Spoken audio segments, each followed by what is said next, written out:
Hey, welcome back to my channel, and today we're diving into another video on the playlist, Spiritual Modalities for a Spiritual Life.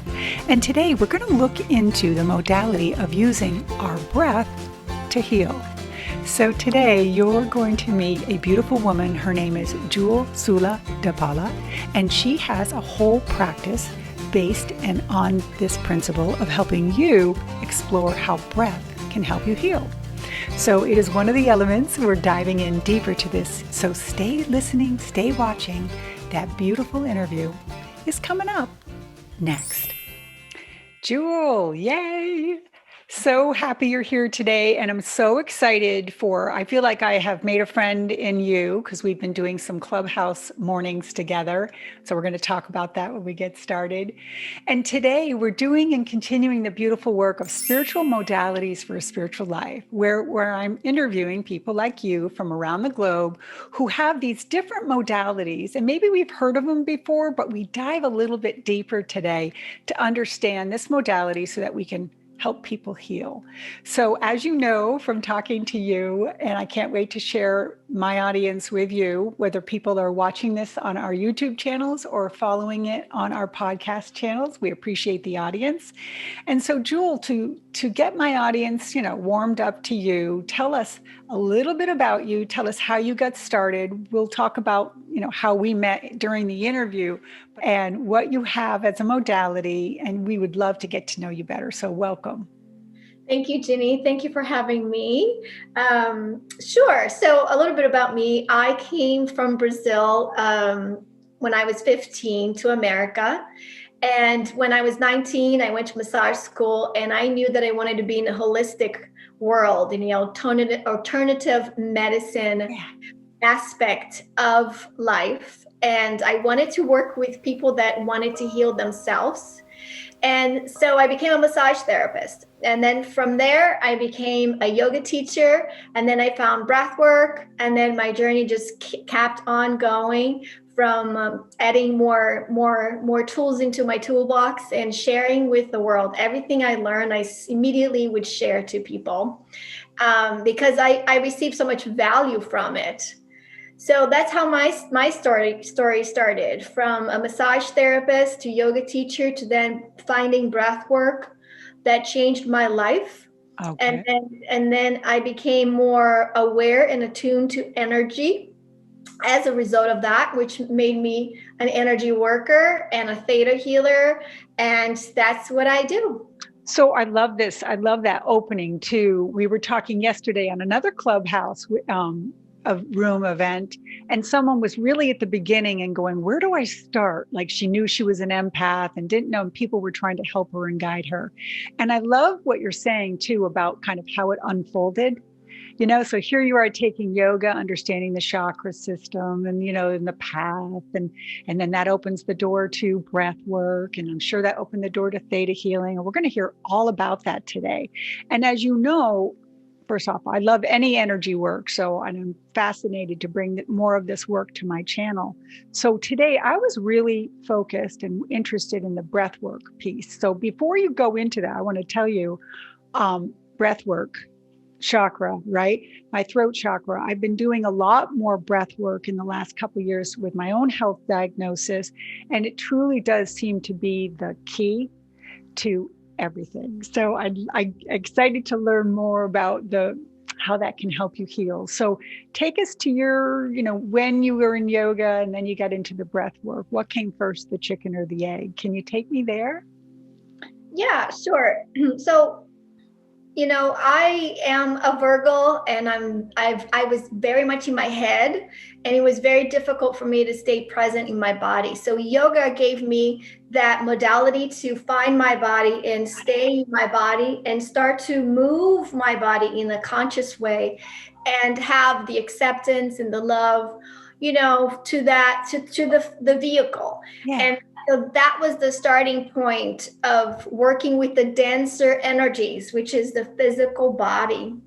And then once I started to learn how to love myself and to be in my body, I started to wonder what else is there for me to learn? What else is there for me to understand my mind? And that's what got me into breath work. I wanted to understand my mind.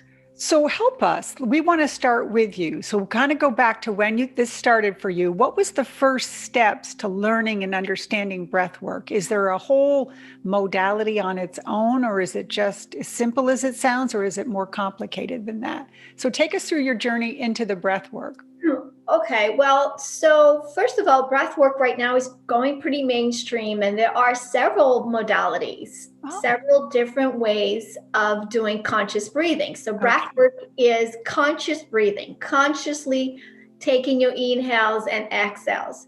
So, in yoga practice, there is something called pranayama, right? Which is a practice of breathing. One of the bodies, yeah. Body. So, pranayama is controlling the breath, controlling the prana, learning how to manipulate, hold, and slow inhale. So it's like all of these different systems to engage the mind with breathing to calm the mind and prepare you for meditation. And then there's other side of breath work, which is the holotropic breath, the transformational breathing, which is more of in and out of, and not trying to control much. So I went to learn about that kind of breath work. Okay. Is to get out of your mind, not try to control it, and to use the breath as a vehicle for healing, not necessarily to calm the mind and meditate. Got it. Totally different. I can see the difference. Yes. Yeah. So the breath work that I was attracted to is circular connected breathing. So it's circular connected breathing. And it was also called rebirthing breath. Okay. Can you show us it? Can you give us an example of what that breath looks or feels like? Can we actually do it here in this video? Yeah. Sure. So circular connected breathing, you're inhaling through the nose, through the mouth. You could be either one, but I usually teach more through the mouth. Okay. You inhale through the mouth and exhale through the mouth. So you pull in on the inhalation and then relax on the exhale. So like this.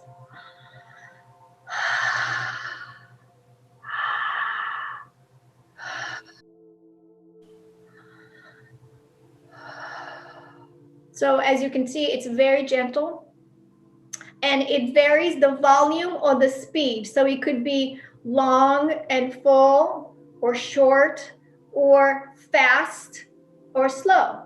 Okay. So it varies during a session. It varies depending on what's coming up for the client. Got it. So here, let me ask this, since you're talking about conscious and unconscious and just breathing, and so I can learn and teach as we're doing this. I'm thinking about when they say breathe in everything you are wanting and breathe out everything you don't want. That's more deliberate, right? So that's not just breathing. That's with an intention. So that kind of negates what you're saying. Is that what you mean by conscious and unconscious? No, what I mean conscious and unconscious breath is breathing happens without you having to think about it. Got it. So that's right now we are breathing as we are talking. So the breathing is happening unconsciously. We are not consciously taking deep breaths as we are talking and sharing. Yeah. I love this. But if I pause and breathe, that's a conscious breath. Got it. That makes sense to me. And it's funny, I've been trying this exercise since you and I have been knowing each other and doing your morning things, which we're going to talk about. I can't wait to tell more people about your morning manifestation stuff on Clubhouse. But just being more mindful of my breath. I've been getting on my bike ride and I set out to do 20 breaths. So it's just, I started small, right? 20 in, 20 out. And that's all I'm trying to do is just breathe. I'm not listening to anything, just music, just riding my bike and doing this. And I will tell you, it's taken me 2 weeks to get to 10 breaths without being interrupted. So this whole idea that we're breathing and we can be so much more mindful to the breath that we're taking. Do you agree? Yes, for sure. Okay, so let's keep going. So the backdrop story of this modality is that it piggybacks or comes alongside all yoga practices and all meditations. Would you say that's true? No, I Okay. no, I wouldn't put it on that category because the breath work that I teach there's a lot of trauma healing involved. Okay. There's a lot of inner child work. It's like a deep, a rapid, fast way of getting to know yourself, getting to know your mind, and unravel what's the limitations, what's keeping you in pain. Got it. Are there certain yoga practices that embody the breath work more? Like I'm thinking of Kundalini, of course, because there's a lot of breath work in Kundalini. Is there a certain practice that you do or have that incorporates this work into it? Well, I would say no, because it's a separate modality in the way. Right. It's separate because Okay. you're doing your yoga, you're doing your breath work in your yoga for a certain reason, for a certain, there Kundalini yoga has a ton of breath work and it's very powerful. Yeah. For focus, control, to stay in your body.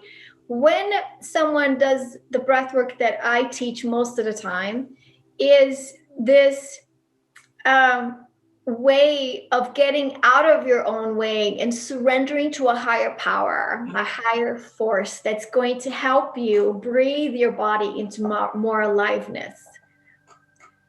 We all need that right now, don't you think? Absolutely. I do agree. So give us, you talked about some basic principles of that when you were talking about it. So now I kind of want to open up the door when you say, when I'm working with people with breath work. So how does somebody like, let's say you and I always love walking into someone's process for how you work with a client. So let's say I've contacted you and I've got some trauma around some things that I want to heal. And how do you open up this door to say, hey, breath work is a really good option, Jean, let's do that. Can you take me through your process? So people who are listening today would go, I would benefit from working with her. So Yeah, open that door for me. sure. So anybody who is in overwhelm is a candidate. Got it. Anybody who has reached a plateau and is like, I really want more, is a candidate. Anyone who is going to transition, losses, or breakup, any like life changes is a great candidate because breathwork will help you integrate the changes. So I ask a lot of questions. I send like a questionnaire on email, and I ask questions about their past and, a little bit about their history. And what are the goals? What do they want to change in their lives? And then we go from there. And then they come in for a session, whether it's in person or on Zoom. Okay, very cool. Yeah. So then I teach the breath work, and then they lay down, and I guide them. I'm a breath coach.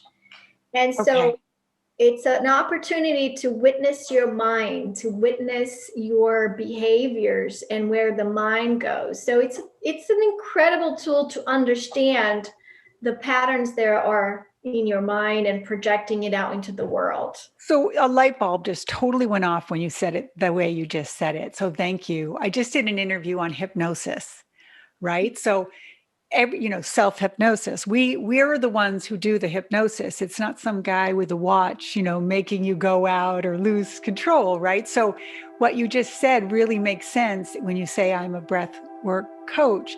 You assist people so that they can do the practice for themselves. And I just love that. And so here's a question that made me think I love what you do, by the way, Jewel. So thank you for being the light worker you are. I'm thinking about someone coming to you and they think it's one thing. And then as you get involved, then all of a sudden so do you have a success story of somebody maybe that you've worked with in this modality that, obviously you're not going to say any names, but maybe a situation so that people listening can relate to it? Yeah, sure. I mean, I've been teaching for 18 years, so I've had many beautiful success stories, and unfortunately, I didn't write them all down. But what I can recall is just recent. I've been working with someone who just she lost her mom in November. Got it. and she transitioned. And the daughter, she's in her early 40s with two little young kids, and she was in so much grief and disconnection that everything was hurting. Her body was hurting, her health was going downhill. She had gone through all kinds of doctors and nobody could find anything wrong with her body, and yet she was just in pure pain. Okay. Locked, lower back was locked, jaw, everything. And she was completely disconnected from her body because her mother was her anchor on this plane. Got it. And so we were in 2 sessions, we already cleared a lot of this disconnection and grounded her into the earth. And she breathed a lot of the grief and the sadness and the sorrow for losing her mom. And I think she was here yesterday for her 7th session, and she's a completely changed, person. So, hey, I think that's a lot for people. I know it seems like this flu. You're like, Jeannie, this can't be over, right? So when you were knowing I was going to reach out to you today and we were hoping to, share this message out and have people meet you and get to know you, is there anything that I have forgotten that you wanted to make sure gets said today so that people can truly receive all you have to offer? Have I missed anything? Well, I like to say that, breathwork is about being the creator of your life, just like we do the energy pools in the morning. It's about remembering that your thoughts creates your reality, and learning to process your own mind and change your beliefs so that you can have a different reality out here. Got it. So your thoughts create your reality. Breathwork helps you to unravel the thoughts that are creating the unhappy, the suffering, the pain, just like theta does. So everything I do is along those same lines. How can I change my mind so I can have a different experience and have more joy? Well, let's do this for you, Jewel. I'm going to put you on the spot and ask a question you were not prepared for me to ask, but I think it's a great way because it's totally in alignment for what you just said. Take us out 5 years for you. So here you are, you're doing all this work and you're helping people kind of reach that state to be all that they want to be. So take us to your crystal ball. 5 years from now, everything that you're pulling towards you comes to be. What does your world look like? How are you helping people? I have to say that I have never felt so fulfilled in my life. If I just keep going like this, I am going to be ecstatically happy. Oh, you cannot answer that any better. So, Jewel, another thing that I wanted to make sure, we've talked about so many different things that you do and that you offer, and all of it is light. Take me to the door, right? The empath practice that you have. You have a call, you have a Zoom, you have a focus. And I was so interested when I met you to talk more about this because, as you know, I have so many people that I work with that right now in today's world are suffering. It's the only way I can say it. They're just suffering because they're picking up the energy that is out there. So please share more about that aspect of your practice with us. Yes, I'll be glad to. So I am an empath myself, and it took me a long time for me to acknowledge and really be okay with that. I didn't want to be put on a label myself. But the truth is that when I really acknowledged it, it empowered me. Got it. And it gave me more awareness of when I was picking up on other people's feelings, thoughts, feelings, and emotions. So I was inspired maybe like 3 months ago, I want to say. I really got this hit, intuitively, that I had to create an empath group and share all the tools that I've been using for 15 years to clear myself and be able to function in the world without losing myself in other people's worlds. So is the tools and the practice or the group all about giving you the tools to go back into your real day and understand boundaries and when you're picking up and what it feels like and little tips and tricks? I'm not going to call them tricks, but you know what I mean, to help people live a life like that is this? Is that what you're saying? Yes. So what does that mean? Do they get to tell it? Do you have a Zoom call? How do we get connected to that? Yeah, sure. So it's the last Tuesday of the month on Zoom. It's a live call or video call, and it's about an hour. And again, I share everything I know, but in pieces at a time, because I can't share everything in 1 hour, right? So I just pick whatever the tool I want to share that month, and we talk about it and we explore. But in every call, we do grounding, clearing, and aligning. I love it. Now, do people get a chance to communicate? Jewel, I tried this last month and this, this really worked, or I'm still struggling with this. So are they allowed to also partake in the Zoom, or are they just listening? No. Sharing's a huge part. Okay, great. Huge part. So we do grounding, clearing, and aligning. Then we do a practice, whatever the practice is that I'm going to share. And then we have sharing at the end for sure. Is there a cost to this? Should people be prepared? No. Is this free? What a beautiful gift. So if people wanted to do this, they would click onto the website that's in the description, follow the tab that says Empath Group. Follow the events page, my event page, and sign up through my website. Okay. Hey, I just might have to join you on one of those calls. It sounds fabulous. It's especially to be able to share with our group too. I love that. That's such a great way to wrap up and go into our, what's coming.